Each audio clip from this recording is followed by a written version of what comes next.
What's up, guys? Welcome back to my channel. I have a new review here for you today, and I'm pretty happy about that. This is the iFlight Turbobee. This is the 120RS, and it is very different than the other two toothpick style, parentheses, homage to Bob Rogie, of course. Everybody seems to be coming out with a toothpick style design right now, and there's a lot of them out there, but which one should you buy? Well, we're going to talk about a little bit of the differences between these three right here, and we're also going to talk about different prop sizes, of course, as always, and experimenting with different props. I have some new props here from Pyro Drone, and Serge sent me these this week. I've been flying with these, and they actually fly quite well. Some of the less jello that I've seen in any prop out there. So I'll put a link down below for Serge's new props for his 65mm offering from Pyro Drone. Pretty sweet props so far. And I haven't had a lot of problems with breaking them so far. So that's a good thing. But let's go outside and fly this Turbobee, and let's see what this one's all about, because so far this one might be the most durable out of these three. And after I replaced the stock props that were on it, I ended up with a pretty good flying quad here. A lot of times tune is about using the right prop. These were just a little bit too wide, and they also kind of kill the battery kind of quicker. So much wider cord on this prop versus the slimmer toothpick style props that we've been flying with, and also the 1636 props that we've also been flying on the Fullspeed Toothpick. So a lot of experimentation going on this week with a toothpick style drone, and this is probably one of the funner class and series of microbrushless that I've been flying lately. They are freestyle maniacs. So let's go ahead and go out to the field. We'll do a little bit of flying, and then we'll come back in and we'll talk about this one on the bench. Alright guys, let's go ahead and fire up this flight test. And I tested out the gym fan props that came in the box first, obviously, because hey, that's what came with it. Let's try them out. Nothing but jello for that flight test, and it did not impress me. So I thought that, well, I'm gonna need to do some PID tuning here, but quickly I just changed over to some different props. You can see those in the bottom of the screen right there. Those are the gym fan Hokies that I've been using on some of the other quads out there, like the Fullspeed Toothpick. These are the 2036s, and they do way better on here, about 80% less jello, way reduced between what we had before with the flash props. Big difference here, and I have better control lower to the ground because I don't have such a wide cord on this prop, and it's not boosting me up into the tree branches when I hit the throttle a little bit low to the ground. And that's a big problem with a super wide cord prop. You get in a lot of punch, you can still freestyle this quad no problem, just like you saw there. You can go up and do your big power loops. You have plenty of protection to coming back to the ground to get out of those loops, plenty of throttle control and management there. And down low to the ground is where these props are awesome. If you're going to use this quad for a race quad and you're going to make those tight yaw snaps and turns around gates and things like that, this is going to be the prop of choice here. They're not super boosty, and they actually lengthen your battery flight time past 3 minutes. As you can see down here, my flight minutes are past 3 minutes right now, and I'm riding on about 10 volts, but that's a loaded battery, so when I set it down it's going to be even less. But there's those original props again, just for a nice big power loop. Plenty of punch on those original props, but not my prop of choice. And now I'm testing out on 2S, and I'm happy to say that it's okay. The performance on 2S is still there. Even though I prefer 3S, you can still do a little bit of freestyle with the 2S battery on this quad. So I'm happy either way we go, but just stick with the gym fan props. The Hokie 2036 are going to be my choice for this one. Let's go back into the studio and check it out on the bench. Alright guys, welcome back from the flight test. How did you think this one flew? Now my first couple flights with the props that came with it, these are the Flash 2540 props, and I flew it on 3S first, and it just had so much jello about quarter stick to half stick that it was not enjoyable to fly at all. The first packs were quickly stopped, and what I did was I propped down immediately because the 2540s just didn't seem to, number one, give me a longer flight time, and number two, they just seem very inefficient. This is probably something I would use on a little bit larger style frame, maybe just a little bit like a 130. I've seen these on sort of toothpick style 130s. dropping it down to a 120 might actually be a problem for this. A little too much punch and a little bit too much ESC draw on the battery. So yeah, not quite as efficient, and just the wider the cord of the prop is, it might be less efficient for the PID controller tuning on there. So yeah, one thing to think about there. Now, what they have done on recent versions of toothpicks is use this 65mm prop. Some of these, I feel like they could be shortened a little bit, maybe. The core width is actually pretty good. That makes it fly smoother and less PID tuning on these, and they will fly a lot better. But this is also a good prop, and this is the gem fan prop that I showed you before on the toothpick. I'll try to put a link down below for these. You can also try these as tri versions, but I felt like for propping down a little bit in length, that the quad blade actually did pretty good. And normally I wouldn't fly quad blades, but once I did this on this particular quad, that was the prop that I tried after the original stock props didn't work so well on this.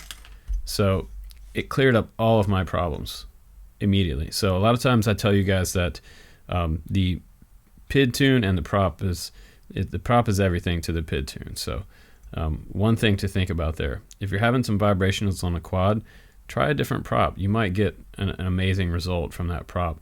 Now, these are push-on props by Pyro Drone, and these are performing great. Let me see if I can get that to focus there for you. There you go. Look how cool these are. They actually have the Pyro Drone logo on there, and it says 65mm on the other side. Really nice looking, smooth prop. And these are supposed to be the big answer right now to a lot of the jello problems on these toothpick quads. I was told that I wouldn't get any jello, and this is my third set that I've actually had on this quad, and he's right. They're giving me no jello on my setup here. So I'm pretty happy to report that these are going to be good props for the toothpick style props if you're looking for a 65mm prop. But also I am happy to see that they did use this B motor on here, this 1103 10,000 kV. I feel like this could probably be 8,000 kV and save you just a little bit of battery time, but it's a pretty notchy feeling motor. The magnets feel good. There's 4 bottoms on the bottom, open motor design, and these are different than the original motors they sent out with some kits. I saw Albert Kim built one of these previously, and he used, I believe it was 0804 motors, and he was getting around a 2-minute flight time. So we're getting a little bit longer flight times now, but I'm also experimenting with batteries for you guys. We are using the 3S 300 milliamp, which is pretty much the standard on a lot of the toothpick sizes.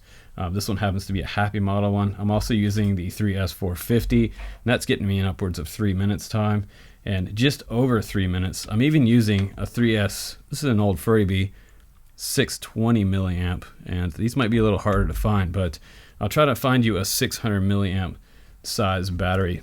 We also have these 2S 650s that I've been trying, and this is starting to get like to be a pretty big battery on this type of quad. However, I still had a really pretty good freestyle capability with this 3S 620 on there. So not a bad weight difference between the 450 and the 600 milliamps. So you can see it's just a little bit bigger, but this guy will still rock it out in the field, no problem.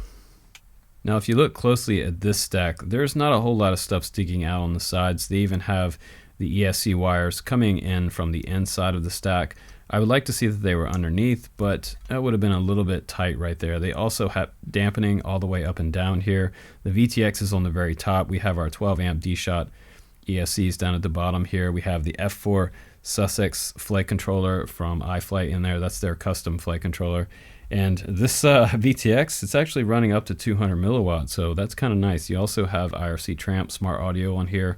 And just above that, we've got the XM Plus built into there, and this is pretty cool because this little TPU mount right here, this is a receiver caddy in here, and it's doing multiple things. It's holding the receiver here for you, keeping it off of your hot VTX right there, because this 200 milliwatt VTX, once you pump it up to 200 milliwatt, it actually gets pretty hot. It's almost burn your finger hot. So if you get one and you see that, wow, this thing's really hot, you better get it off the ground pretty quick before it burns up. So this is a very hot VTX. But this TPU caddy right here as well, out the back, we have our antenna post coming off the back. We have an IPEX connector under here coming from the VTX out the back to a dipole, and this did pretty good, especially on that 200 milliwatt, getting way out there, and a pretty good penetration on 200. Also up front, we've got a CADX camera, and this little guy is the EOS 2 camera. I've flown this one before, and I kind of like the way they have this one set up. It's a fairly simple TPU front mount on here. We've got a 1.3 millimeter lens there, and I've had no problems with this camera. It has decent camera protection too, and believe it or not, I crashed this quad the most out of all three of these. I punished the crap out of this quad really hard. I mean, I'm talking concrete crashes. So I gotta say, the durability on this quad, in comparison to something like the Fullspeed Toothpick, this is a 5-star durability, especially the fact that these came back. It does have little tiny motor bumpers right here on the outside edges, but there's not a lot of protection around these motors, and you don't have prop guards to protect your props or motors. So everything is exposed here, but what that does is it makes this quad fly way better than any type of Cinewhoop out there, or any type of 3 or 4S whoops out there. This is a complete freestyle animal, and forget the HD on this one. Don't even try to add HD, because just adding all that extra weight of the Turtle V2, in my opinion, just weighs it down, and every little tiny gram matters on these type of designs. So the lighter you can keep this one, the better it's going to fly. And by the way, I might have mentioned 1636 earlier, and I might have prop confusion today, but these are the 2036 Gem Fan Hulkies, and these are the ones that are sharp as razor blades, but they do go on quite nice over top of the Toothpick from Fullspeed. This was extremely hard to get off, and cut my fingers in the process, so I think his shafts are just a little bit bigger. These are also newer motors, and the shafts are exactly right, because look at this. I can pull these props on and off with no problem. I don't need a pair of needle nose pliers to do that, so they're winning as far as the motors go that they have on the iFlight version of the Toothpick. So let me go ahead and turn this on, and we'll just leave the Pyrodrone props on here for the weigh-in. I'm not even gonna put these Gem Fan Flash props on here because I hate them for this particular quad. Let's see if I can get this to stay in one spot for you. Let's go. See what we get. 52.8 grams, 52.9. Okay, let's bring that in a little bit closer so you can see it there. 52.8. Okay, let's just put the Fullspeed Toothpick on there, see what we get. I have a huge strap on there, but so it's going to be a little bit lighter. 49.0. This is much larger, huge strap, and this one doesn't have a strap. It has that little TPU mount here, and that's the Happymodel Sailfly-X. So as far as power to weight ratio, this one might be winning out your power to weight ratio with a lot of float and a very lightweight frame. So let's go ahead and take the 3S 300 milliamp battery and put on there with the iFlight Turbobee, and we get 78.5 grams total takeoff weight. 78.5 there. Let's put the Sailfly on there, if I can get this to balance out right. I don't want that touching the bench, so we're just going to bring it like this, and so we're at 61.4, a little bit lighter, which is what I expected. And we'll just put the same battery on the full speed version, 74.7 grams total takeoff weight, so way under 100 grams for all of these quads. But the iFlight Turbobee is definitely the beastier one out of the three. But the frame, I believe, is the secret sauce of this quad. If you want to freestyle something and not come home with it broke every single day, or worrying about breaking that bottom plate, this is a 1.5 millimeter bottom plate, whereas this is a 2.5 millimeter bottom plate unibody on this Turbobee. So let's give some final thoughts about the Turbobee versus the other two out there. I know you guys might be asking, oh, which one should I buy?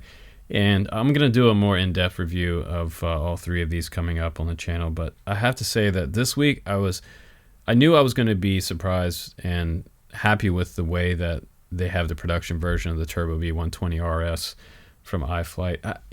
I expect pretty good things from iFlight because they've had some real winners lately. They've had some real home runs with the Cinnabee. That was really good. That's a huge crowd favorite.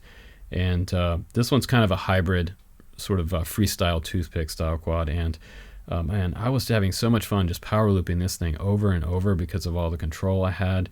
And once I got these stock Gemfan flash props off of it, it flew amazingly different. I had that control that I was looking for, and all of a sudden I could fly fast and low like with the Sailfly-X. The Sailfly-X, with the props that it came with, I didn't have to change out the props or anything. As far as durability wise, these two are going to win durability wise. Power to weight ratio, this one is going to win out. This is also winning the durability test for me because unlike the Fullspeed Toothpick, I didn't break any of the components on this one versus this one. This one's missing a motor terminal right there, and that one broke off like the first day I was flying it. Third battery actually, and I had to go back to the bench with this thing. So, but you can also see that I did prop down a little bit using those 2036 Hulkies from Gemfan. This made this one fly a lot smoother. And this one has some off-center CG, so this one might have some odd flight characteristics in those really big maneuvers and hard turns, like high-speed, fast turns. If you're doing any of that kind of stuff, this one might be the better choice because they've designed the CG a little bit, actually a lot closer to the center. So we have a total center point for the CG and that 16 by 16 stack right here in the center of this frame. And I love how thick this bottom unibody is. I think that they've nailed it on this design. So this is kind of like the toothpick style quad that I've been looking for recently. I kind of like this old school style look to it. It is a Stretch X, of course, but I think this one looks pretty sharp and it flies great, and it has good components on here too. So so far I think winning the race out there is probably going to be the iFlight 120 Turbobee out of the three of these. As far as flight performance and durability goes, the second place for durability would definitely go to the Sailfly, and then obviously third place here. Flight wise though, I gotta say it was going to be a toss-up between these two coming up in my full review of all three of these. And I think that I'm going to have to fly all three of these a lot more this week and over the weekend to really give you an honest opinion on which one is the best out of these three. But so far, I'm really liking the Turbobee, so I'm happy about that. I do trust this one as far as the way they have the TPU canopy set up. It covers everything here, but some people have had complaints about the all-in-one flight controller ESC on here burning up. So the Crazy Bee F4 version 2. Mine hasn't burned up so far. But I'm only flying it on 2 and 3S, so don't try to fly this on 4S. And I honestly wouldn't fly this one on 4S. I would stick to 2 to 3S on this one, and definitely pick up some of those Pyro Drone props because these made all the difference in the world for me. So I'm looking forward to actually taking my other two quads out and testing out Surge's props on these other two quads because I think these two probably definitely need some secret sauce props in there. So eliminate a lot of your jello problems with these. But yeah, this one has a pretty high rating for me. This is a 4.5 out of 5. I could probably even go 4.6 with this one because once I cleaned up the jitter out of the box with the stock props that came with it, I had an actually really nice flying quad, more what I expected out of the box. So just trash those Gemfan 2540s. Put them to the side somewhere, get rid of them. The flash props are not great on this particular setup. Either of these two props are going to make it fly great. So thanks again for watching my reviews and my flight test and my testing of the new Turbobee by iFlight. Very excited about this 120RS. I think it's a pretty awesome quad. Take care, everybody. Have a great weekend. I'll see you on the next one.